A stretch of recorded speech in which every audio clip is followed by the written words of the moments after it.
പിതാവിൻ്റെയും പുത്രൻ്റെയും പരിശുദ്ധാത്മാവിൻ്റെ നാമത്തിൽ ആമേൻ. ഹല്ലേലൂയ. സ്നേഹമുള്ളവരെ, ഇന്ന് വെള്ളിയാഴ്ച നമുക്ക് തമ്പുരാൻ്റെ ഈശോയുടെ പീഡാനുഭവത്തിനോട് ചേർന്ന് നമുക്ക് നമ്മുടെ സഹനങ്ങൾ ഈശോയ്ക്ക് സമർപ്പിക്കാം. നമ്മുടെ ഈശോ 5 മുറിവുകൾ, സകല മുറിവുകളാണ്, തലയിൽ നിന്ന് ഒഴുകിയ പരിശുദ്ധ രക്തവും. എന്തിനാണ് ശിരസിൽ നിന്ന് കർത്താവ് മുൾക്കിരീടമണിഞ്ഞ് രക്തം വാർന്നു നിന്നത്? എന്തിനാ? നമ്മുടെ തെറ്റായ ബോധ്യങ്ങൾ, ചിന്തകൾ മാറ്റി, അതായത് ആസക്തികളാൽ കലുഷിതമായ പഴയ മനുഷ്യനെ നമ്മൾ ഉരിഞ്ഞു മാറ്റി ഒരു പുതിയ മനുഷ്യനെ നമ്മൾ ധരിക്കണം. യേശു ആകുന്ന മനുഷ്യനെ, യേശു ആകുന്ന ദൈവത്തെ നമ്മൾ ധരിക്കണം. അപ്പം അങ്ങനെ നമ്മളൊരു പുതിയ മനുഷ്യനായി മാറും യേശുവിനെ ധരിച്ച് കഴിയുമ്പോൾ. ചുമ്മാ പറഞ്ഞാലൊന്നും ധരിക്കാൻ പറ്റില്ല. ഹല്ലേലൂയ. സ്നേഹമുള്ളവരെ, അപ്പോൾ മുൾക്കിരീടത്തിൽ നിന്ന് ഒഴുകിയിറങ്ങിയ പരിശുദ്ധ രക്തം എൻ്റെ ഈശോയെ എൻ്റെ തല മുതൽ കാൽ വരെയും എൻ്റെ ജീവിത പങ്കാളി അല്ലെങ്കിൽ മക്കളുടെ മേൽ അല്ലെങ്കിൽ മാതാപിതാക്കളുടെ മേൽ ആരാണോ കുടുംബത്തിലുള്ളത് അവരെയും നിങ്ങളുടെ തൊഴിലിലും നിങ്ങളുടെ ചിന്തകളിലും നിങ്ങളുടെ ഭവനത്തിലും എല്ലായിടത്തും, കൃഷിയാണോ തൊഴിലാണോ അവിടെ എല്ലാം കർത്താവിൻ്റെ രക്തം, യേശുവേ അങ്ങയുടെ മുൾക്കിരീടത്തിൽ നിന്ന് ഒഴുകിയ പരിശുദ്ധ രക്തത്താൽ ഞങ്ങളെ കഴുകി വിശദീകരിക്കണമേ എന്ന് പ്രാർത്ഥിക്കുക, സമർപ്പിക്കുക. ഹല്ലേലൂയ. എന്നിട്ട് തെറ്റായ ബോധ്യങ്ങൾ ഞങ്ങളിൽ നിന്ന് മാറ്റി ഒരു ശരിയായ ബോധ്യം ഞങ്ങൾക്ക് നൽകണമേ.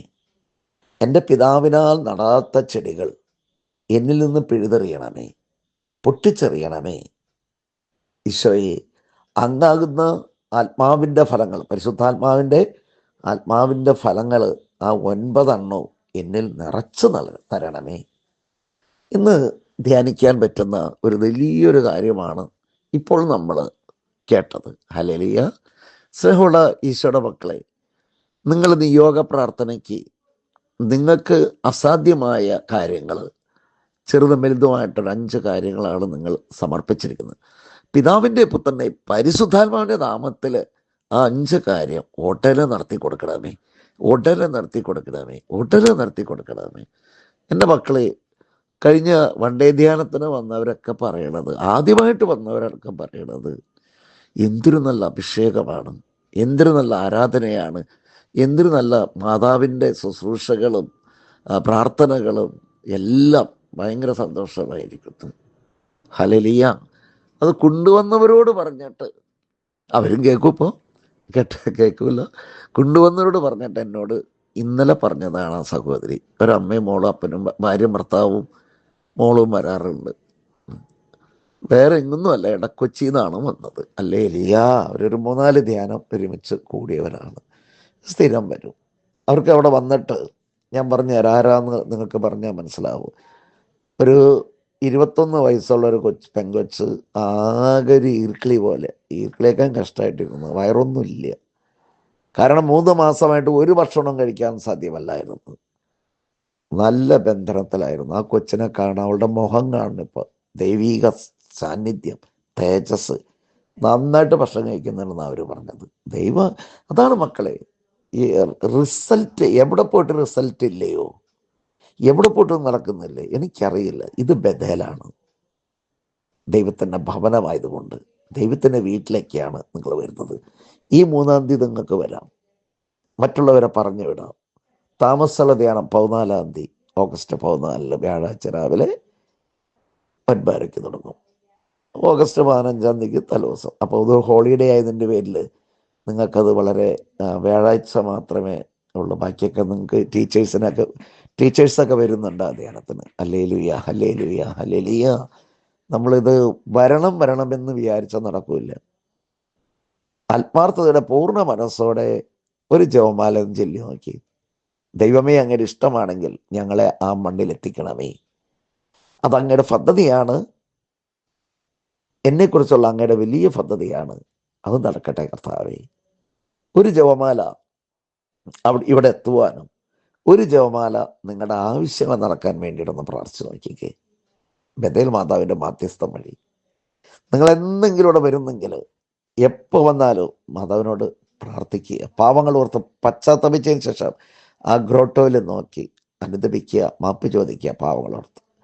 എന്നിട്ട് മാതാവ് സംസാരിക്കുന്ന മാതാവാണ്. ഞാനീ പറഞ്ഞതിൽ ബ്രദർ പറയുന്ന ആ ഗ്രോട്ടോയിലെ മാതാവ് അതെങ്ങനെയാണോ ഒന്ന് ബൈബിൾ എടുത്ത് നോക്കിക്കോ. വചനം തുറന്ന് ആത്മാർത്ഥമായിട്ട് പ്രാർത്ഥിച്ചിട്ട് കേട്ടോ, 100% വിശ്വാസത്തോടെ പ്രാർത്ഥിച്ചിട്ട് തുറന്ന് നോക്ക്. ഹല്ലേലൂയ. കാരണം എനിക്ക് നിൽക്കാൻ പറ്റുന്നില്ല അഭിഷേകം. അവിടെ വരുന്ന എല്ലാവർക്കും ഒരേ സമയം തന്നെ മഹാത്ഭുതങ്ങൾ സംഭവിക്കുന്നു. എന്തൊരാനന്ദമേ ക്രിസ്തീയ ജീവിതമേ, നാഥൻ പടകിലുണ്ടെന്നും തുണയായി. ഒന്നിനും കുറവ് വരില്ല കേട്ടോ. കർത്താവേ, മക്കളുടെ 5 കാര്യങ്ങൾ നടത്തി കൊടുക്കണമേ.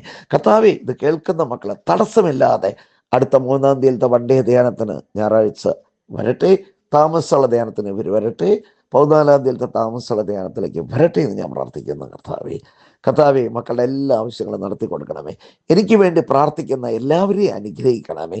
ഞാൻ പ്രാർത്ഥിക്കുന്ന സകല മക്കളെ അനുഗ്രഹിക്കണമേ. സകല വിശുദ്ധരെ പ്രാർത്ഥിക്കണമേ. നീതിവാനായ ഔസേപിതാവേ, മേരി മാതാവേ പ്രാർത്ഥിക്കണമേ. ഇവരുടെ കേൾക്കുന്ന മക്കളുടെ പേരുള്ള പുണ്യാളന്മാരെ പുണ്യാളത്തിമാരെ ഇവർക്ക് വേണ്ടി മധ്യസ്ഥം യാചിക്കുന്നു. പ്രാർത്ഥിക്കണമേ, നിരന്തരം പ്രാർത്ഥിക്കണമേ. നന്മ നിറഞ്ഞ മറിയമേ സ്വസ്തി, കർത്താവ് അങ്ങയുടെ സ്ത്രീകളിൽ അങ്ങ് അനുഗ്രഹിക്കപ്പെടവളാവുന്നു.